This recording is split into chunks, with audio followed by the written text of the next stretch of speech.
dos, uno. What's up, everyone? I'm here with Will, Jackson, Jeffrey from the Young Guns, and I'm here with Zach, who's a diehard Boilermaker fan. Zach, has been a great season for the Boilermakers. Is this what you expected coming in, or did you expect to be leading the Big Ten like this, or do you think it would be a bit of a step back without Jaden Ivey? Well, I thought it was going to be a little bit of. I didn't think it was going to this successful. Um, I didn't expect number one in the country. Certainly, I expected this team to be over 500 and beating the teams they're supposed to beat. Coming into this with a backcourt full of freshmen, Braden Smith and Fletcher Lawyer, you certainly didn't expect it, but here we are, where Purdue is 20-1, playing some of the best basketball in the history of this school.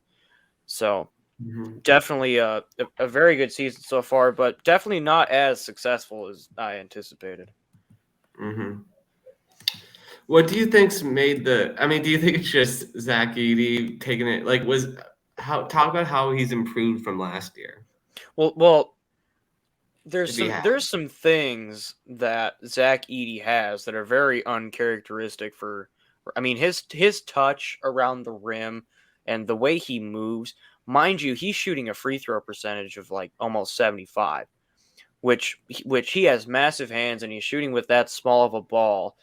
I mean, to shoot free throws at his size and his physical traits that he has, it's definitely difficult to shoot free throws at a 75% clip. But I mean, he just gets mauled almost every time he steps on the court, and the way he just plays through it and just has a relentless motor, and just the way he plays basketball, it's just like none other. So Mm-hmm. the people that say that are out there that say he's averaging a double of 20 points and 10 rebounds every night, and you're saying that just because he's tall, you know nothing about basketball. So Zach Edey, the things that he does and the way he does it, it's just flat out amazing that he is able to do that at his size and his physical traits that he has. So it's just massively impressive. Mm-hmm.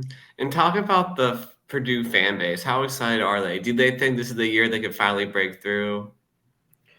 Of course, I mean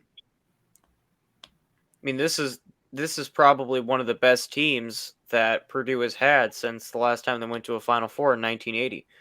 Um, we're very happy of what Coach Painter has been able to put together, and I mean, who wouldn't be anticipating a Final Four, a national championship when you're 20-1 and you're the number one team in the country? Who wouldn't think that this year is the year, right? Mm-hmm. Think of Tennessee football. They beat Bama. They're 7-0, and they think they're partying like it's 85 or 95, 85. Whenever they won a national championship, I don't remember. Whenever they had Peyton Manning, I guess. I mean, that's how we feel right now. We're very successful, and we haven't had success like this in a long time. I mean, of course we're thinking Final Four, national championship. Of course we are. So, what are the strengths and weaknesses that people need to look out for when watching Purdue this week? Well, the strength is obviously the offense. I mean, you have 7-4 down there, and you have a backcourt that is full of very good passers. Braden Smith gets it into the post really well. Fletcher Lawyer gets it into the post really well. Ethan Morton feeds the post really well. And Zach Edey's ability to finish around the rim, whether if he's 10 feet away from the basket or they just throw it up to him, he's got good post moves. So the offense is definitely great, and they're shooting almost 35% from three in Big Ten play. And I think the defense has been impressive as well. I mean, this team rebounding as a team ranks almost top of Division One, if not number one in rebound margin in Division One basketball. So, and a couple weeks ago, they held Minnesota to 39 points. Now, Minnesota isn't a very good team. They're sitting 14th out of 14 in the Big Ten right now. But whenever you hold a team to, less than 40 points in a Division One college basketball game, certainly impressive. So really, I feel like this team in all phases is a whole strength. I don't really know what a weakness is. I mean, yeah, when Edie gets double teamed, sometimes he can have a little bit trouble of passing out of the post, but I feel like in recent games he's gotten a hang of it, and some teams have mixed it up, but Purdue's just playing really good basketball overall as right now. Who's been the biggest surprise player this year besides Zack Edey on the basketball team for Purdue that has played a lot better than people were anticipating? Well, I think you have to look at the guards in the backcourt that are the freshmen, Fletcher Lawyer and Braden Smith. I mean, these guys are three stars out of high school. Braden Smith from the Indianapolis area and Fletcher Lawyer from the Fort Wayne area. We knew that Fletcher Lawyer was a good shooter, but the things he's able to do defensively and when he's attacking the basket, actually, because I thought Fletcher Lawyer was going to be sort of a catch and shoot guy, kind of like we saw with Sasha Stefanovic in recent years.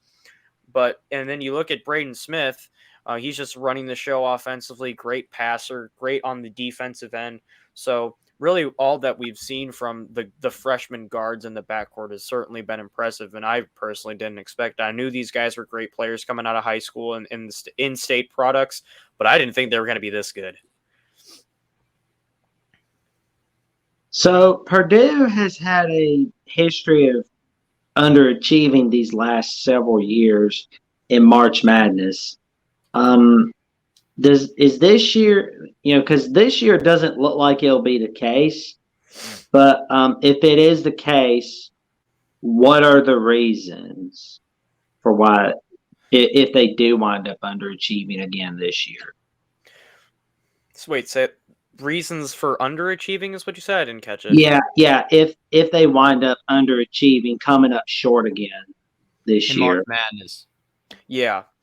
Well, I think the Big Ten certainly isn't the deepest conference this year. You look at the conferences like the Big 12, where the Big 12 has 1, 2, 3, 4, 5, 6 out of the top 15 in the AP poll.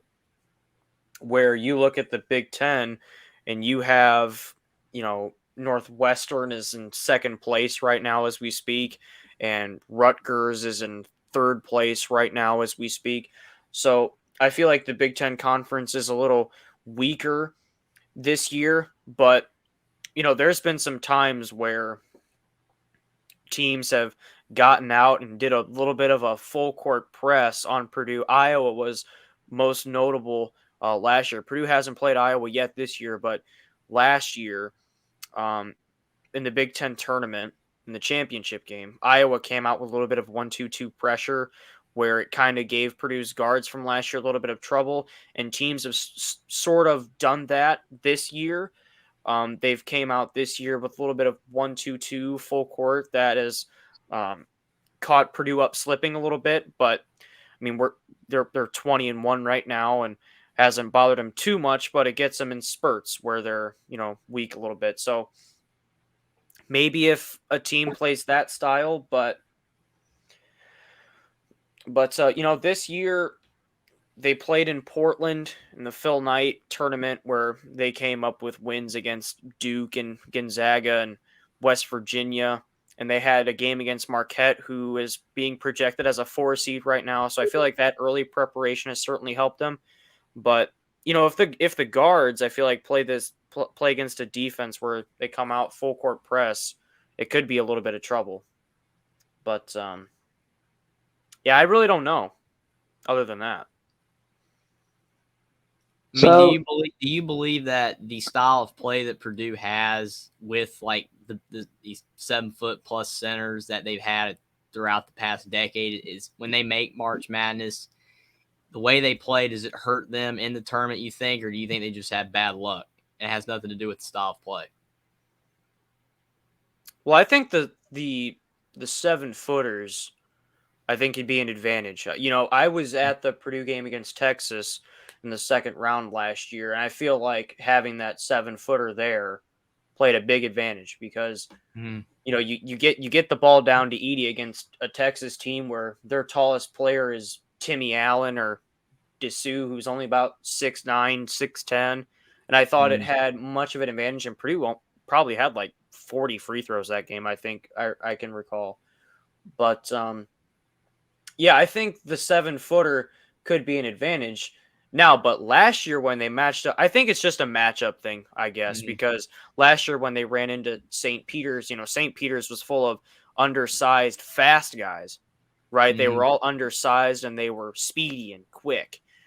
That's where Purdue slipped up. They were double teaming him. They were a really scrappy team, right? And I just feel like when you look at the matchups, because I look at it as Texas, they're stocky, they're big, they're built 6'8", 6'9", 6'10", but then St. Peter's last year, they were like the same size and height, but they were all speedy and quick. You know what I mean? So I guess it's just a matchup thing. To me, it's hard to figure out and hard to explain. So, question for you and Jeffrey. This is coming. What for Zack? What are the keys to victory for Purdue going into Indiana on Saturday? Keys to win. Well, rivalry games like this, it all comes down to who's going to make shots down the stretch. We know it's going to be a close game. We know it's going to be a tight game. It's all about who is going to come up at the end when it's a 2-3 point game. There's 30 seconds left. Who's going to come out and make the play? I think last year when Purdue played Indiana in Assembly Hall, they had poor free throw shooting. They didn't take care of the ball well. I didn't think they shot from outside very well. So things like that is what made Purdue slip up last year. And it got down to the wire, and Indiana made that play towards the end where Rob Finney, who's not at Indiana anymore, hit that three. And then Purdue came down and missed a three, which would have, I think, taken the lead or maybe tied it. Something like that. But in the end, Indiana made that crucial play with 10 seconds left, and that's what won them the game. But right now, in the stage of where we're at, I think if Purdue comes out and plays like they have all year, if they just play their game, I don't think it'll be a problem. But it's not gonna be easy. Let's say that. But I think if Purdue plays their game, essentially, I think they'll be fine. So, Jeffrey, what are the keys to victory for Indiana in the matchup against Purdue? Well, I mean, one key, obviously we have no idea if Xavier Johnson's going to be back for this game or not,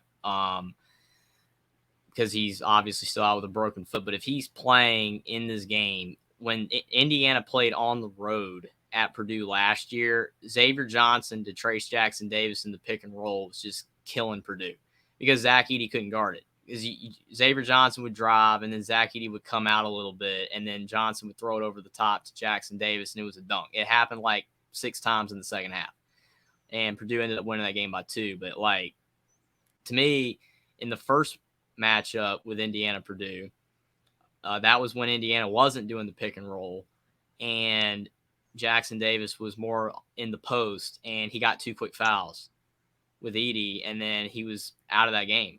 And literally, to Zach's point, Rob Finney was just making shots. Xavier Johnson was making shots, and Purdue played extremely poor for their standards last year. And Indiana pulled out a win. But Indiana played better on the road. They actually played better at Purdue than they played at home. But they lost at Purdue. I feel if Xavier Johnson's playing and he's reasonably healthy, then if they do the pick and roll, then there's a shot that Jackson Davis could put up 25 points because of the fact that he'll be able to get easy dunks that way. But if not, Jalen Hood-Schifino doesn't run that as well, so it's going to be harder for Jackson Davis to put up points. So Indiana's going to have to make shots, which they actually have done better this year on making threes. Jalen Hood-Schifino shooting well from 3. Tamar Bates is shooting well from 3. Trey Galloway shooting well from 3. Miller Kopp shooting well from 3.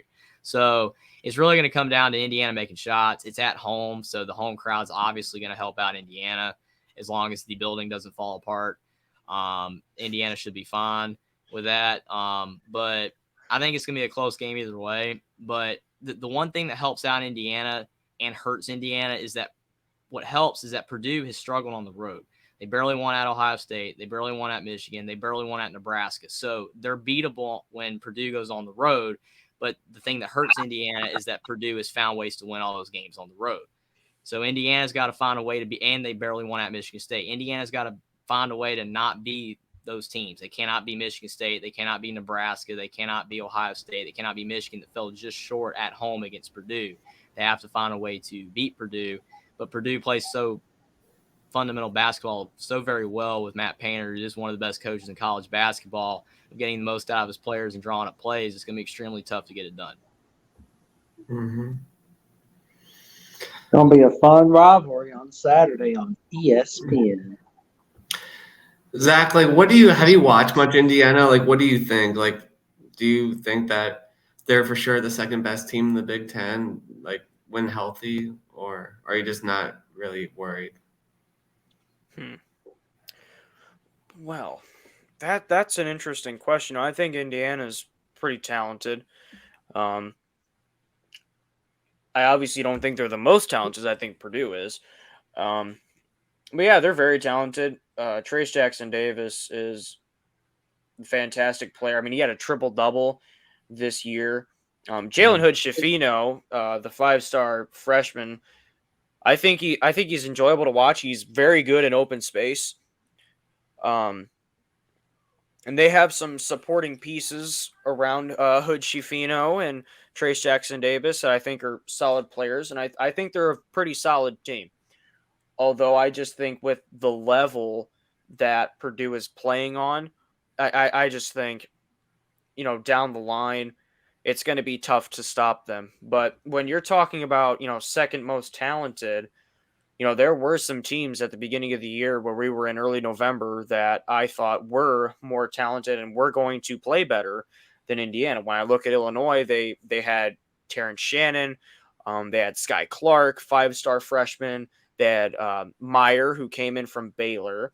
Then you have to look at the reigning champions with Wisconsin. They returned Stephen Crowell. They had Chucky Hepburn and Connor Esigian, who's been an emerging freshman. And then you can't underlook Michigan when they have Hunter Dickinson, who's another fantastic player.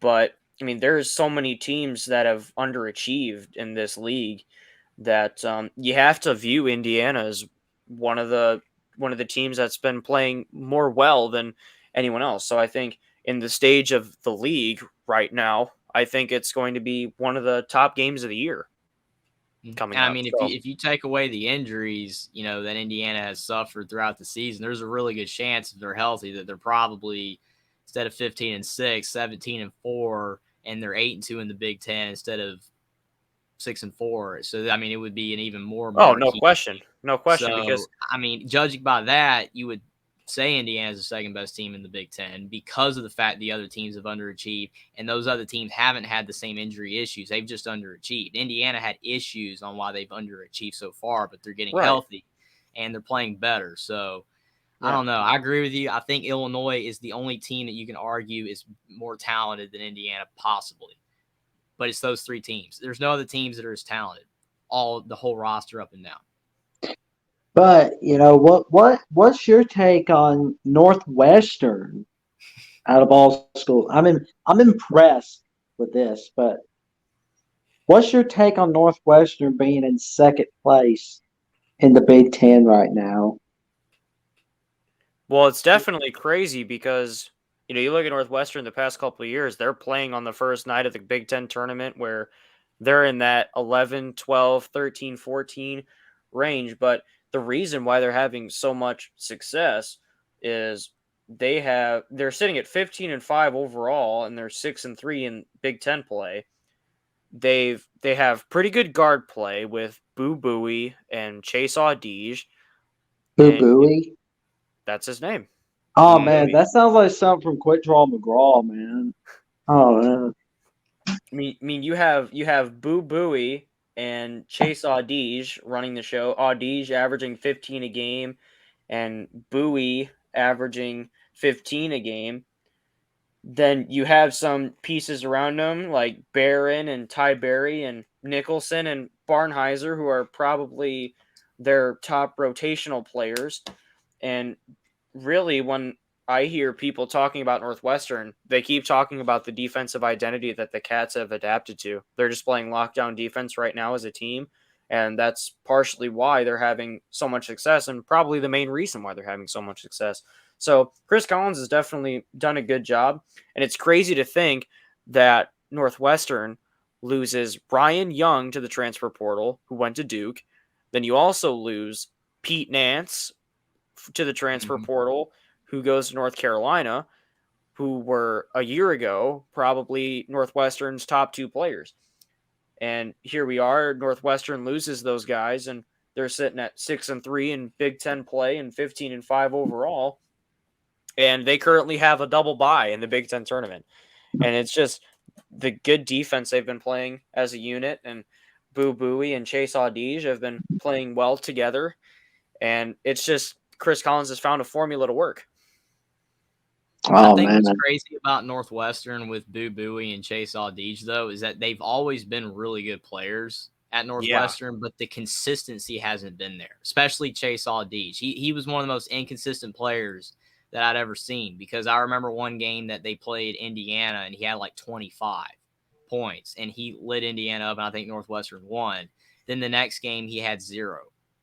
Yeah. And he played horribly. So now he's consistent and he's playing he's well found that consistency. And Boo Buie as well. And to your point about the defense, they've almost kind of taken on they're not exactly Wisconsin, because I mean, obviously Boo Buie and Chase Audige are more talented than usually the players that Wisconsin has mostly. But the way they're playing defense, they're like locked down like Wisconsin is. And to your point about the Big Ten as a whole being down, they're filling the void. Somebody has to be better. And Northwestern is playing better than those teams. And you can even say Rutgers is stepping up to fill that void too. Because we in October and November, we thought that, Indiana would be up there. Purdue, we don't know yet, but we were thinking Wisconsin was going to be, top 4. We thought Illinois, with the transfers that they had, were going to be top 4. We were thinking Purdue and Michigan State could be fringe top 4. But then you see Purdue at the top, which we were thinking they were fringe. So not the biggest surprise, but definitely a surprise. But then you see Northwestern and Rutgers at 2 and 3. I mean, who thought this was going to happen? Who had this on their bingo card? So this league is just full of surprises this year. So when it all ends, who's your guys' top 4 by the end of the season? Who do you think will end up finishing in that top 4?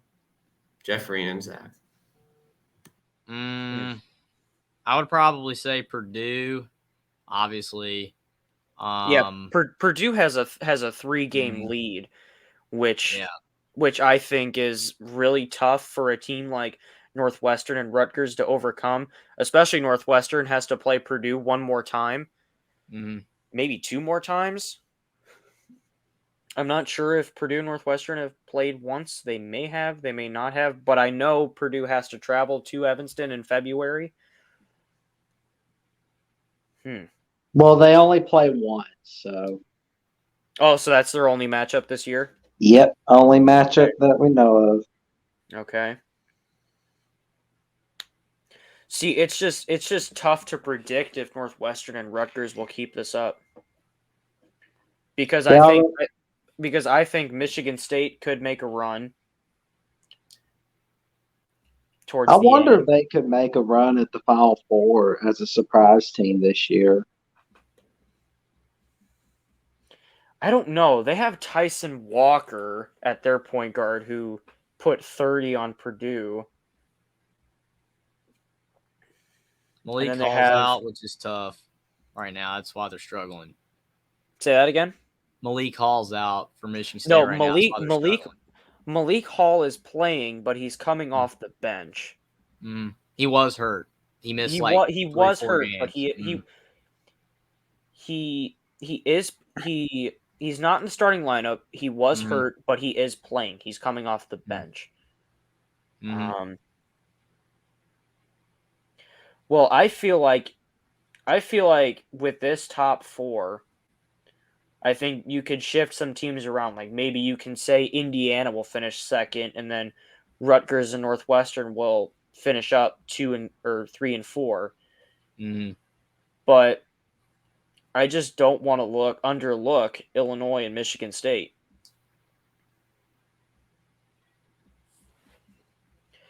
Thing to keep in mind, though, Northwestern has a win over Michigan State and Illinois. Oh, that's big. That is really big. Northwestern stole one from Michigan State in East Lansing, and then Northwestern hosted Illinois. And they got a big win over your boys at Indiana, Jeffrey. Yeah, that was when they were at their worst. Yeah, with injuries and stuff, they were not playing well. And on the day after Valentine's Day, you're going to get a rematch against Northwestern, so that'll be big. But it's at Evanston. So yeah, if I had to say the top 4, I would probably say Purdue, Indiana, not in order. In order, I would say Purdue 1. I think Illinois will finish second, maybe. And then I would say Indiana, Rutgers, 3 and 4. I think. I will say Illinois' slate of games in the month of February seems pretty favorable because they play Iowa on the road, they play Minnesota, they play Rutgers at home, they play Penn State on the road.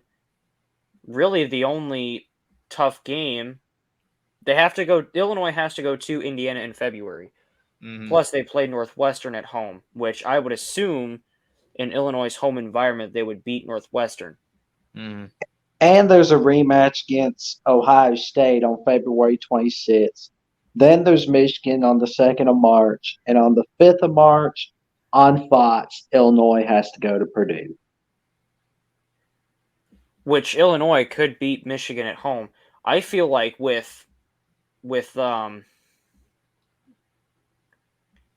so Illinois plays Nebraska, Northwestern, Indiana, in no particular order. Ohio State, Northwestern, Indiana, Rutgers, Penn State. They play Minnesota, which is almost guaranteed, I would say.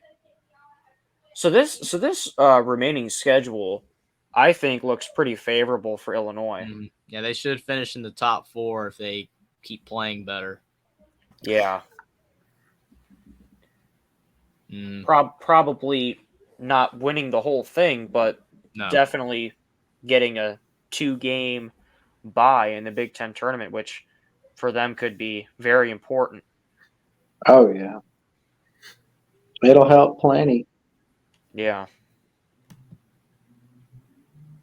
But I would definitely think one of the two out of Northwestern and Rutgers finishes in the top 4.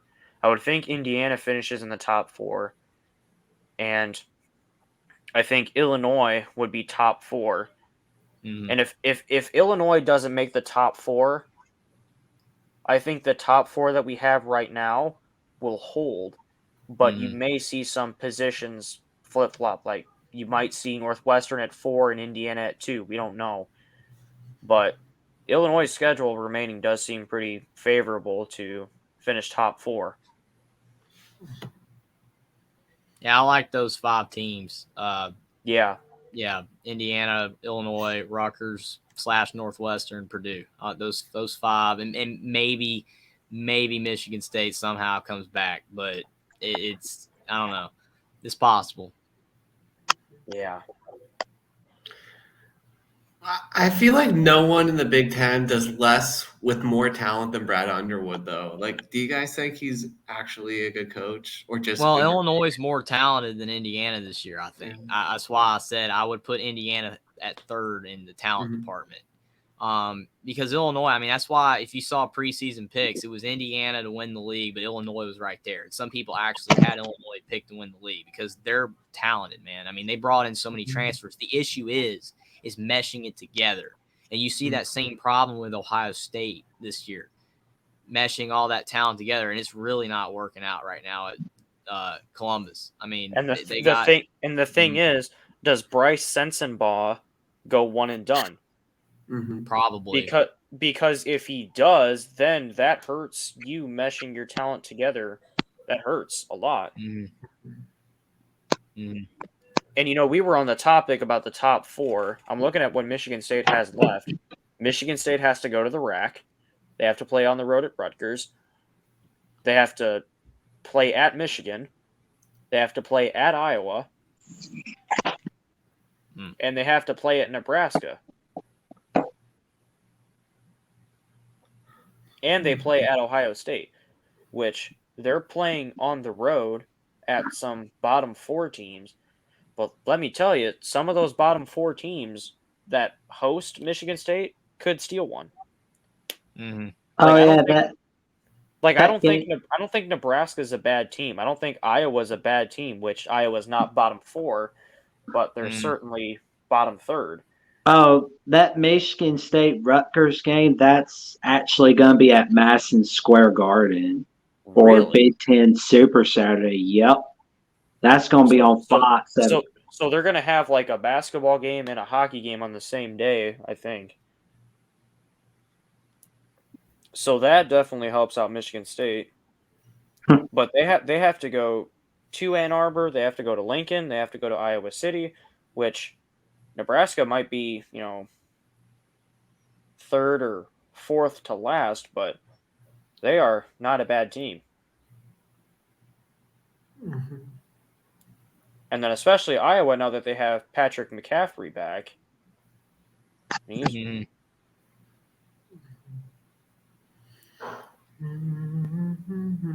So there's just so many moving parts in this league with,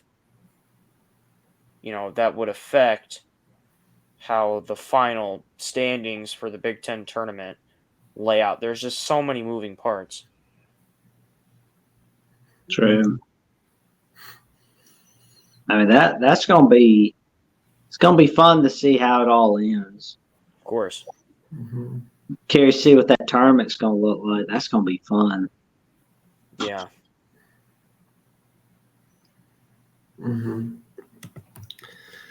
Yeah. So what do you guys think the final score is going to be of the Indiana Purdue game? If you had to guess, how do you give your final score? I hate picking final scores. I really do. I never get them right. But I would think Purdue would win the game by 8 to 10, maybe 12. I mean, I think it's going to be close either way, like 2 points. Yeah. I just think it's going to be one of those things where it's going to be like a 5-6 point game for a while, but then we get into the free throw contest and Purdue just pulls away because of the free throw contest. You know what I mean? Oh yeah. I don't know. I'll say probably 68-66 Purdue, I guess. I don't know. I mean, it could go either way. No offense, but I don't like really picking final scores. I just like picking who's going to win and by how much. So really, I like to think of it. I think Purdue wins by maybe 7 to 12, maybe 5 to 7. Who knows? Maybe it'll be single digits, but I'll just say Purdue by 2 to 5 then. I guess. There you go. That seems more reasonable. I think whenever these two teams play, no matter how talented each team is, it's always a great challenge and a great game to watch, and it's always fun. It's gonna be a fantastic game. I mean, I'm serious. Like, college game day should be there. I mean, Carolina Duke. I mean, like I said, I'm from North Carolina, and I watch Carolina. It's one of my favorite teams. So yeah, this is gonna be the first time. That's a good game, and it's the best rivalry in college basketball, especially the last few years.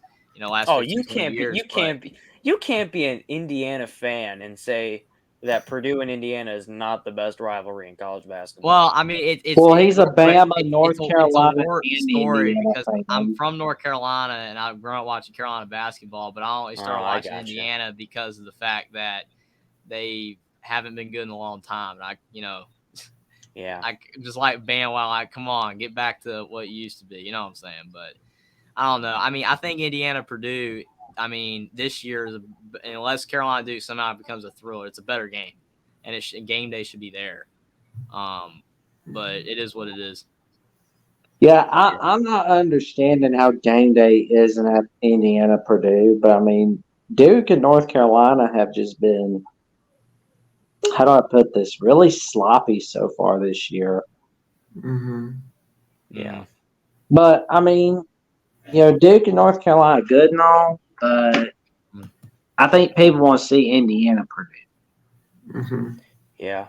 Well, I saw like a comment someone made that said something nature. The reason why they did Carolina Duke, watch when the ratings come out. There's gonna be way more people watching Carolina Duke than Indiana Purdue. I'm like, I think both games are gonna have fantastic ratings. For sure. I mean, I don't see how you could think that Carolina Duke's going to blow away Indiana Purdue in the ratings. I mean, again, like I know a lot of people. I know Carolina Duke draws. I mean, like I said, I've been watching Carolina Duke as a fan of Carolina basketball for 15 years, so I know how important the rivalry is. And there's been some big games and big moments, but this year, I mean, I would almost argue Indiana Purdue will have more viewers. I'm not saying it will, but that to me that argument's weak. And I mean, to me, I don't know how you feel about this, Zach, but I've always believed like how in college football, how they schedule the games, on like the TV networks, like 2 weeks in advance. I don't know why college basketball does it where, we're going to do it at the beginning of the season. So this team that we think's great because they're always good ends up having a bad year, and then they get all the primetime slots still. And it just creates it's more like Kansas State, Kansas is on ESPN Plus Yeah. tomorrow.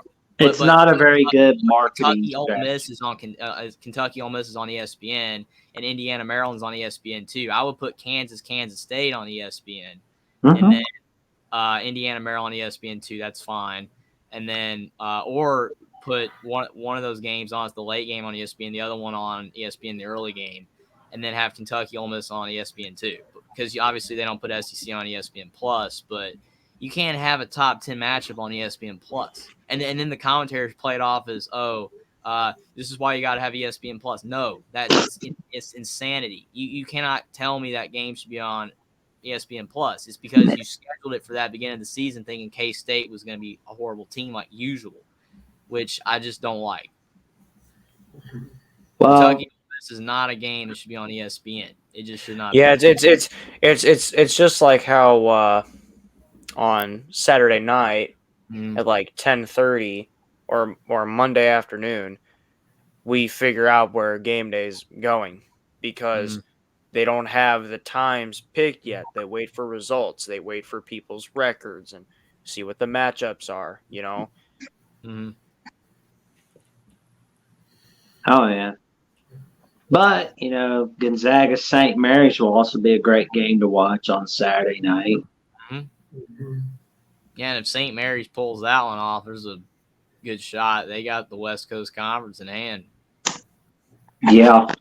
I mean, that would be pretty big because Gonzaga, again, they've been a little bit sloppy this year. I mean, they had their good moments like beating Bama, but barely beating Pacific, and your 75 game home game winning streak going down against Loyola Marymount. That is not Final Four material right there. Why is Gonzaga not as good? Guard play. I mean, that's exactly why Purdue is 21-1 or 20-1, either or.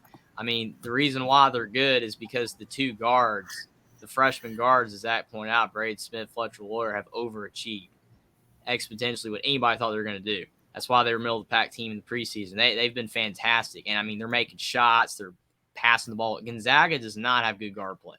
It's terrible for their standards. I'm not saying their guards specifically are terrible, but for what they've been the last 5 years, they've always like sucked. Somebody can pass, shoot, whatever. They can't do that this year. It's Timmy, sometimes Julian Strother, and that's it. And then they get that's exactly right. And it's not good enough to be a Final Four team. You have to have great guards to win in March, and you have to have great guards to win consistently, even in the regular season. Yeah, they don't look like a team that's going to win against St. Mary's on Saturday night. They don't have a Jalen Suggs or an Andrew Nemhard like they did in the past. But yeah, And a prime example is UCLA when they made their run to Final Four, national championship runner-ups, right? And they had Juzang and Tiger Campbell, who was younger. I mean, those two that tournament just played exponentially well, and that's what got them. And what's crazy is they came in as a play-in team where they were in that 11 seed where they were fighting for a spot in the round of 64. They were playing Michigan State. I remember that because they played in Mackey Arena during the COVID time. right. And they just had Johnny Juzang and Tiger Campbell playing really well, and that's what got them to the Final Four that year. You talk about Gonzaga guard play. doesn't have that. You talk about guard play like with Gonzaga. All you got to do is look at Indiana. I mean, you had Yogi Ferrell in 2016. You make the Sweet 16, and then he's gone. And then after that, it went downhill. Injuries, OG Anunoby that year, and Colin Hartman, they missed the tournament. Crean gets fired, and then the year after that, you get Rob Finney and Romeo Langford with Archie Miller, and it's like that team should have made the tournament, but they underachieved because still Finney was so inconsistent. And then the year after that, you had Devontae Green. He could get hot and hit a few threes now and then in like one every 6 games, and they would have made the tournament. But then it was 2020, so you know what happened. Season got canceled, and then the year after that, they were horrible, and then he got fired. But then you get Xavier Johnson, and they're better. You made the tournament barely, and then this year you've got Jalen Hood-Schifino, who's a potential first-round draft pick, and you're suddenly a better team. Guard play. You have to have good guard play to win. It's not just Edie and Jackson Davis that can carry a team, or Timmy, or Oscar Sheboy. You got to have good guards on these teams. Purdue has great guards. Indiana's getting there. Kentucky's guard play, it's weak this year. That's why they're not as good. I mean, it's as simple as that.